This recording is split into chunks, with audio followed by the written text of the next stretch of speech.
တခါတုန်းကမြို့နဲ့ဝေးလံပြီးတောင်ကုန်းချိန်မှာတည်ရှိတဲ့ပျော်ရွှင်ကုန်းလို့အမည်ရတဲ့ရွာလေးတစ်ရွာရှိပါတယ်။ရွာသူရွာသားတွေဟာရိုးသားကြပြီးလယ်ယာလုပ်ငန်းနဲ့အသက်မွေးဝမ်းကြောင်းပြုကြပါတယ်။ရွာဟာတာယာပေမဲ့ရွာရဲ့အနောက်ဘက်တောနယ်ကြီးဆက်မှာတော့အမြဲတမ်းလူသူကင်းမဲ့ပြီးမှောင်မဲနေတဲ့နေရာတစ်ခုရှိပါတယ်။အဲ့ဒီနေရာမှာတော့ဒေါ်မြစ်ဝါလို့ခေါ်တဲ့စုံမကြီးတဦးနေထိုင်ပါတယ်။ဒေါ်မြစ်ဝါဟာအသက်အရွယ်ကြီးရင့်နေပြီးမျက်နှာမှာအရေးအကြောင်းတွေထူပြောကာမျက်လုံးတွေကအမြဲတမ်းမီးလိုရဲရဲတောက်နေတယ်။ရွာသူရွာသားတွေကကြောက်ရွံ့စွာပြောဆိုကြပါတယ်။သူမဟာရွာကိုဒုက္ခပေးတဲ့မော်ပညာနဲ့အောင်လန်းပညာတွေကိုကျင့်ကြံတယ်လို့နာမည်ကြီးပါတယ်။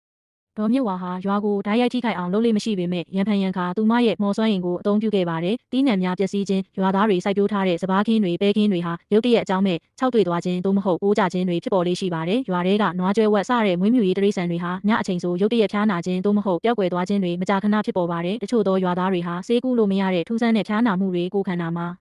အခုအကျိတ်တွေပေါ်ပေါက်တာမျိုးခံစားရတတ်ပါတယ်။ဒီအဖြစ်အပျက်တွေဟာဒေါ်မြစ်ဝါရဲ့လက်ချက်ဖြစ်တယ်လို့ရွာသူရွာသားတွေကယုံကြည်ကြပြီးဘယ်သူမှသူ့ကိုရင်ဆိုင်ရဲခြင်းမရှိပါဘူး။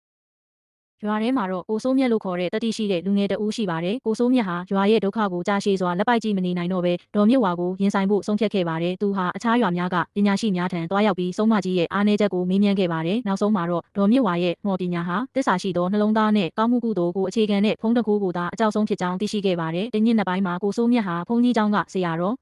ပေးလိုက်တဲ့မြစ်တာတုပ်ပါရှိသောရေမန်းအိုးငယ်ကိုကင်ဆောင်ပြီးဒေါ်မြစ်ဝါရဲ့တဲအိမ်စီကိုတိတ်တဆိတ်ထွက်ခွာခဲ့ပါတယ်။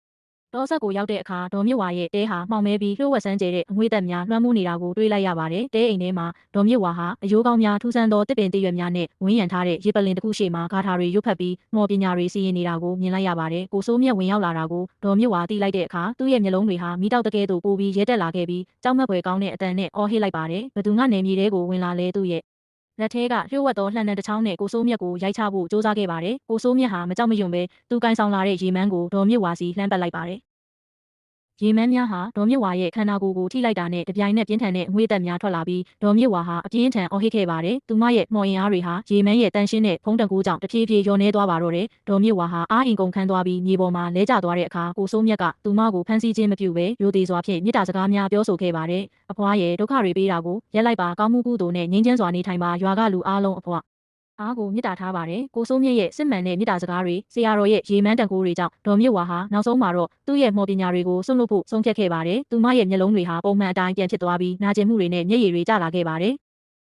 ဒေါ်မြစ်ဝါဟာနောက်ပိုင်းမှာတော့တောဆက်မှာပဲဆက်လက်နေထိုင်ခဲ့ပေမဲ့ဘသူ့ကိုမှဒုက္ခမပေးတော့ပါဘူး။သူမဟာသူ့ရဲ့အမားတွေကိုနောင်တရပြီးရွာရဲ့ဘုန်းကြီးကျောင်းကိုရံဖန်ရံခါလာရောက်ကဆရာတော်ရဲ့တရားဓမ္မများကိုနာခံခဲ့ပါတယ်။ရွာသူရွာသားတွေဟာဒေါ်မြစ်ဝါကိုမကြောက်ရွံ့တော့ပဲမေတ္တာနဲ့စာနာမှုဖြင့်ဆက်ဆံခဲ့ကြပြီးပျော်ရွှင်ကုန်းရွာလေးဟာစုံမကြီးရဲ့ဘေးဒုက္ခကနေလုံးဝကင်းဝေးပြီးငြိမ်းချမ်းပျော်ရွှင်စွာဆက်လက်တည်ရှိသွားခဲ့ပါတော့တယ်။စုံမကြီး၏မော်အစွမ်းနှင့်အမျိုးအတေးများသည်ကိုစိုးမြတ်၏စစ်မှန်သောမေတ္တာနှင့်ကရုဏာတကိုးကိုမကျော်လွှားနိုင်ခဲ့ပါဘူး။ရန်သူကိုရန်သူဖြင့်ပြန်လည်တိုက်ခိုက်ခြင်းထက်မေတ္တာဖြင့်ချင်းကပ်ခြင်းသည်ပရိပခကိုအဆုံးသတ်စေပြီးပြောင်းလဲမှုဖန်တီးပေးနိုင်သောအစွမ်းအထက်ဆုံးနည်းလမ်းဖြစ်သည်။